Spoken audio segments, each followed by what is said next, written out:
वो मामला कल से स्टार्ट हुआ था डीजीआईएसपीआर की प्रेस कॉन्फ्रेंस का। वो मामला अब आज दूसरे दिन 24 घंटे के बाद भी जो है वो ठंडा नहीं हो रहा और मामला जो है वो काफी हद तक सीरियस हो चुका है। मैं अब अगले आने वाले 24 घंटे से 48 घंटे में क्या होने जा रहा है सबसे पहले उसके बारे में आपको बताऊंगा, और साथ ही साथ इस वक्त मूड क्या है, एस्टैब्लिशमेंट के अंदर जो है वो मूड क्या है और पाकिस्तान तहरीक इंसाफ किस तरह रिएक्ट कर रही है, इन तमाम चीजों के ऊपर जो है वो नजर डालेंगे।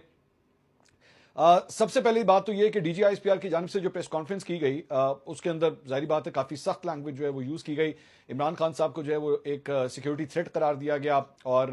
जहनी मरीज उनको जो है वो करार दिया गया। अब उसके बाद जारी बात है जब ये सब कुछ हुआ तो पाकिस्तान तहरीक इंसाफ के फॉलोअर्स और सपोर्टर्स की जानिब से जो रिएक्शन आ रहा था सोशल मीडिया के ऊपर वो तो चले था ही, लेकिन पाकिस्तान तहरीक इंसाफ के ऑफिशियल अकाउंट के ऊपर जो है वो डायरेक्टली डीजीआईएसपीआर को टारगेट करते हुए जो है वो एक बड़ी अजीब किस्म की बड़ी बल्कि मैं कहूंगा बिलो द बेल्ट जो है वो एक पूरी एक कैंपेन जो है उसका आगाज कर दिया गया जिसमें उनको और उनके वालिद साहब को जो है वो टारगेट करना शुरू कर दिया गया। अब मुझे मेरा इस किस्म की जो कैंपेन्स होती है ना, मेरा बहुत ज्यादा इस बात पे इख्तलाफ होता है कि अगर आपका ताल्लुक जो है वो अगर किसी एक शख्सियत से है या अगर आप उसकी कहीं भी बात से इख्तलाफ कर रहे हैं या इवन आपको बुरा भी लगा है, स्टिक टू दैट पर्सन।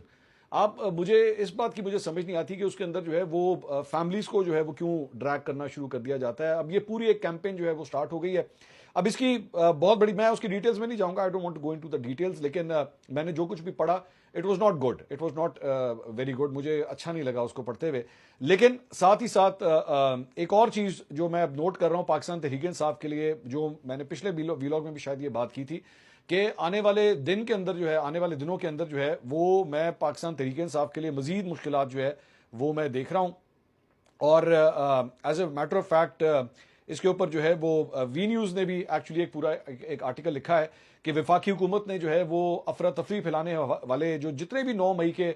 जो अफराद हैं, मुलविस मुलजिमान हैं, उनके बैरून मुल्क जाने के ऊपर जो है वो पाबंदी आयद कर दी, उनके नाम जो है वो एग्जिट कंट्रोल लिस्ट के अंदर बाकायदा तौर पर डाल दिए गए हैं। पहले से ही कई नाम जो है उसके अंदर शामिल थे, उस लिस्ट के अंदर जो है अब मजीद नाम जो है वो शामिल किए गए हैं और इसकी जो है वो बाज़ाब्ता मंजूरी भी जो है वो दे दी गई है और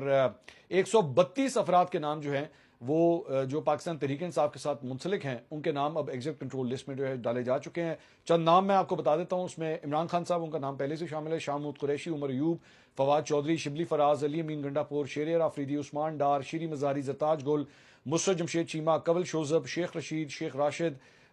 जैन कुरैशी, इन सबके इसके साथ साथ इनके नाम जो हैं वो शामिल किए गए हैं। इसके अलावा साबिक वज़ीर आला खैबर पख्तूनख्वा अली अमीन गंडापुर, शेर आफरीदी, उस्मान डार के नाम भी ईसीएल में शामिल हैं और इसके साथ साथ